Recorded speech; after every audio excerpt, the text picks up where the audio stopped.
Okay, I'm just going to do a quick video on how to get started with the paper trading feature of the Thinkorswim platform.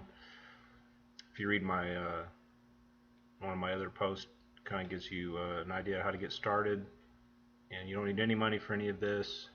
You can learn these strategies and learn how to use this platform without having any money involved. Completely free, you just have to sign up. So to get started, you can see on here I've got a lot of stuff going on. I've got this and that. I'm just going to go ahead and reset everything and show you how to get started from the very beginning. Let's go to the charts, and okay, when you first bring up your platform, this is probably what you're going to see. See this big blank screen with nothing in it, and I'm going to do that. So first thing to do is I like to, this little box up here changes everything. It links all the little boxes. Everywhere you see little colored boxes, this will link all the ones that are the same color. So we're going to make that one red, and we'll just put in oops, sorry. Let's see what the ES is doing. Okay, so the first thing is just throws up default chart, and this is what you'll see at the bottom. You got your volume and open interest, and then little candle chart going back for however many months. So you can change everything on here. You can change. This is the initial chart position. I like to make it 2 windows wide. I'm going to link these windows so you see the same thing on each side, and I'll make this one for a shorter time frame by going up into here.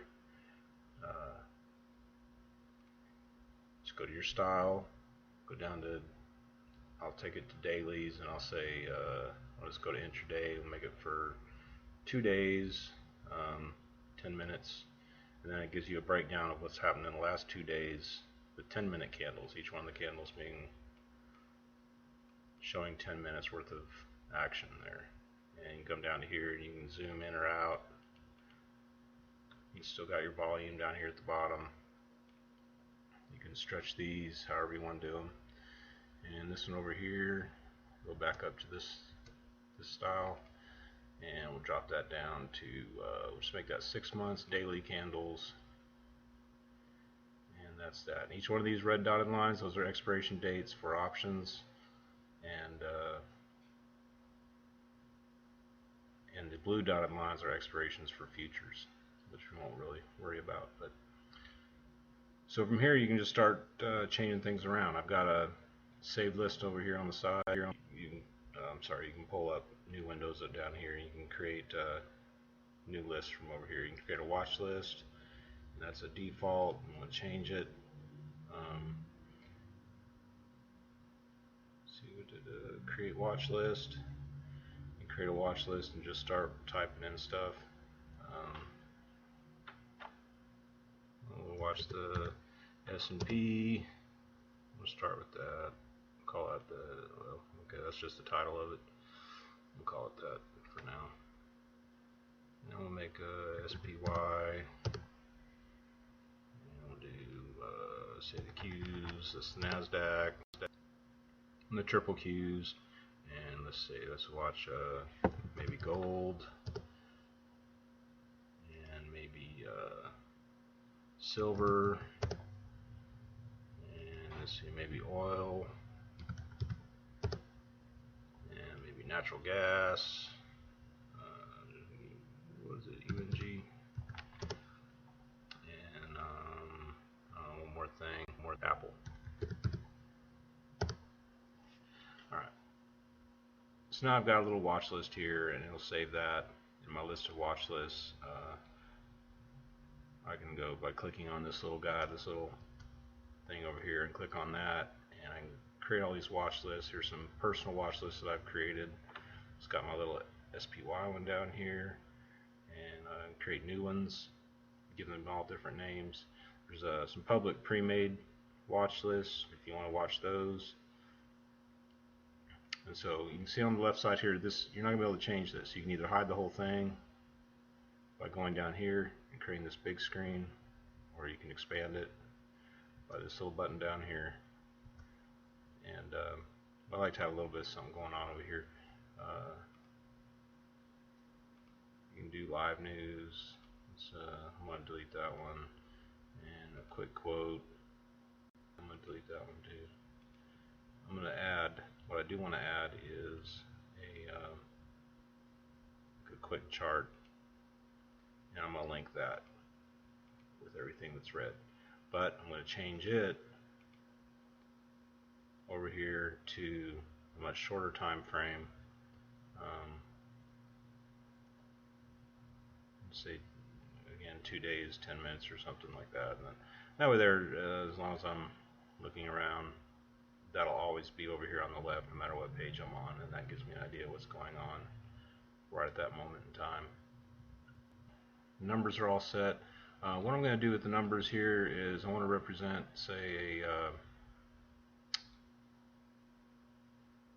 a portfolio margin account for this margin account, and you're in a margin account right now, so $100,000 would have, $200,000 worth of buying power or whatever, however, depending on what you're doing. But for a portfolio margin account, it gives you a lot more margin, and so with $100,000 or $125,000, it would create 10-to-1 margin. So we can recreate that by adjusting the cash and giving this, and all I did to do that was right click on one of these little buttons underneath anywhere in here, and I'm going to say adjust cash, and I'm going to say plus, and you got to tell it plus or minus, and we're just going to add, no, I want to add 400,000. And what that'll do is create $500,000 in a margin account with 2-to-1 ratio, giving you $1 million worth of buying power, which would be reflect more what a portfolio margin account would look like. So I'm just going to do that. So there, making a cash adjustment there, and add that. So now you can see up here, option buying power 500,000. Net liquidity 500,000. So we'll just count our profit and loss off that. We'll know that we started out with 500,000, so anything above or below that is going to be profit or loss. And let's go to the IRA account. We have an IRA account, does not have any margin, but let's just say that IRA account, I don't think it'd be out of line for someone to easily have 200,000, something like that. So let's just say that's we'll add another 100,000 to what's there already, and that's a cash adjustment, and add 100,000. So now that one has 200,000. So you have that set up. You've got some charts set up. There's ways of adding all these little little studies and indicators, doing different things. All these little buttons do stuff up through here. Studies. What I'm going to do right here is, you'll notice right here, these candles are butting right up against this, the edge of the screen on each one of these. So what I'm going to do is I'm going to extend. Let's overlap the volume to get rid of that. Apply that. That gets rid of that window at the bottom, puts the volume up in here, and that saves us that much more space. And there will be time axis is where you want to go up in here. Hit that. Expansion area, this is what you're going to do. Expansion area is going to be however many units you have set. So on this one it's days, so I want to be out probably like 40 days, because I want to be able to see any future earnings calls,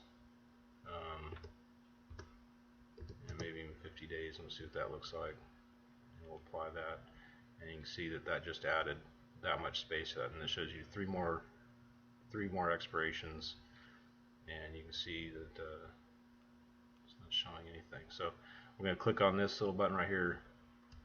It shows corporate actions. I'll apply that one. Now that'll show if there's any earnings announcements coming up. This is the ES Mini, so you're not going to see any corporate announcements. But if you were, now let's change this little box here to red also. Okay, so that links anything I do in here to everything else that's color coded that color. So I'm going to click on the Apple. It brings up Apple and it shows all the corporate actions for Apple, past and future. You have an earnings call coming up after that expiration, so give you an idea where that's at. And one other thing I like to watch is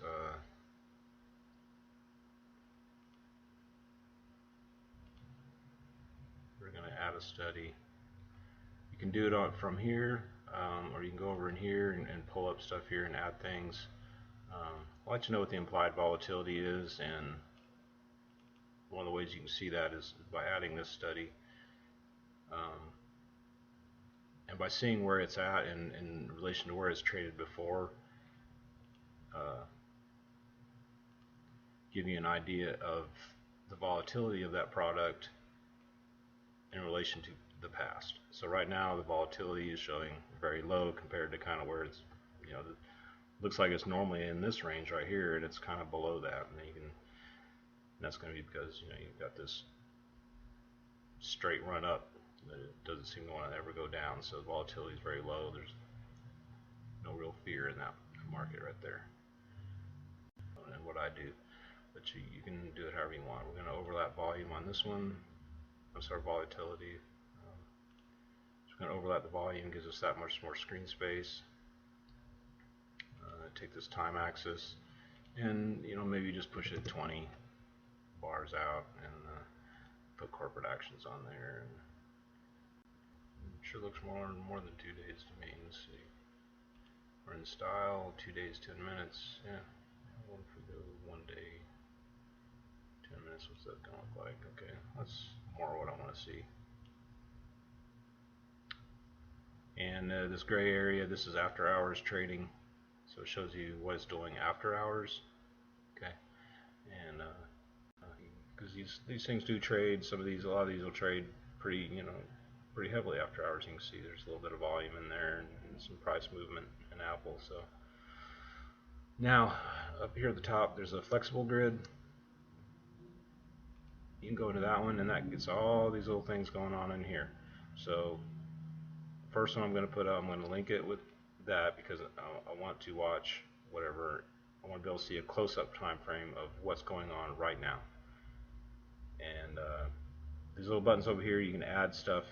It'll come out. So this is the times and the sales that are going on for that product, whatever you're on. And if I add this L2, this is level 2. What's going on? You can see it'll show you which market and where, how many shares are being bid and asked, and from what market they're coming from. Not relevant most of the time, but you can see how it'll give you a chance to, when you see it moving, you'll see what that's all about. Buttons, if you want to be going in and out of stuff really fast, I'm not really going to be worried about that. I kind of like this.